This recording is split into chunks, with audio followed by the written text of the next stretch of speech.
Start filming if you like. Today we're going to work on questions that combine those two building blocks of math facts and multiples of 10, numbers with zeros on the back, to solve numbers like this, questions like this. So a number in the hundreds times a single digit number times 3. There's another building block that we're going to access, but we learned it way back a long time ago. And that's just putting numbers in expanded form, or knowing what each number stands for within a number. So when I look at the number 637, 637, everyone listening? This is important. Karima, in the number 637, what does the 6 stand for? 600. 6. What does the 3 stand for? 30. 30. What does the 7 stand for? 7. Why did I write them like that? So you know it could. You're right. That way. You're right. You're both right. So that I know Because that way it's more easier. where the 1s are, I know where the 10s are, I know where the 100s are, so if I want to add them up, I can add them up. Yes. But I'm not going to add them up over here. So we need to remember, Logan, we need to remember what multiplication means. Boys in the back. Yes. Yes. This means 637 groups of 3. Oh. And here's how we're going to solve it.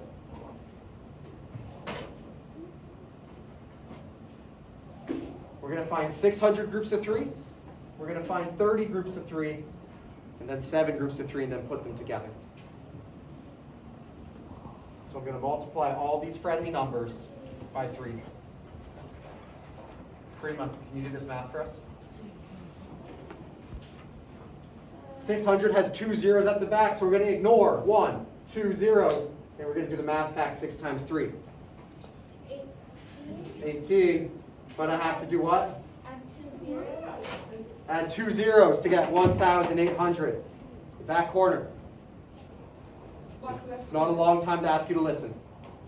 And then 9 and then 21. Where do I put the 9? Was there, where,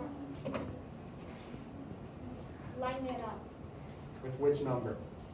Which the, Here? yeah, And then what goes after the 9? 0. Good. And then you said 21? Here. Now we're just going to add up. Usually the adding is quite simple. Cutter, add for me. 0 plus 0 plus 1. 1, 0 plus 9 plus 2. 1, How do I do that? 1 down, 1 up. 1 plus 8. 9, 1 plus nothing. There's the answer to your first question on that page. Let's do one more, at least. What does the 2 stand for in 284? What does the 8 stand for? 80, Let him do it, please. 4, What does the 4 stand for? 4, What are we multiplying by? 7, Good. We need to figure out 284 groups of 7, so we're going to figure out 200 groups of 7. We're going to figure out 80 groups of 7. Then we're going to figure out 4 groups of 7. Then we're going to add them all together to figure out 284 groups of 7. That's what we're doing. We're doing more easy math. 1,400. We're not interested in that yet. Not yet. Especially not when we need to do the work. What's 200 times 7? 14, 1,400. 1,400. There we go. What's 80 times 7? It's a tougher one.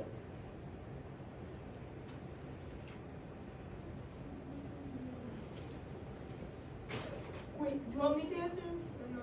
Okay. No, I'm giving him time. Oh, I know how to. Wait, what's the answer? Logan's working on it. If you wrote, can you add out the what that right?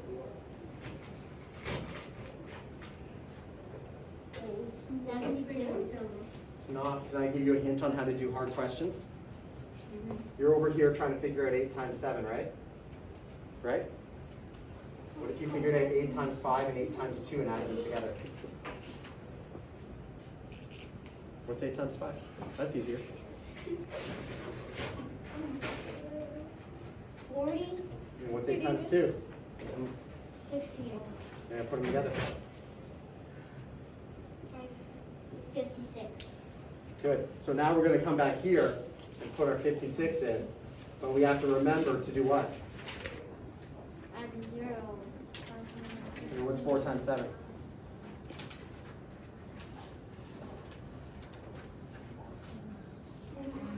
1 equals 8. 28, you're right.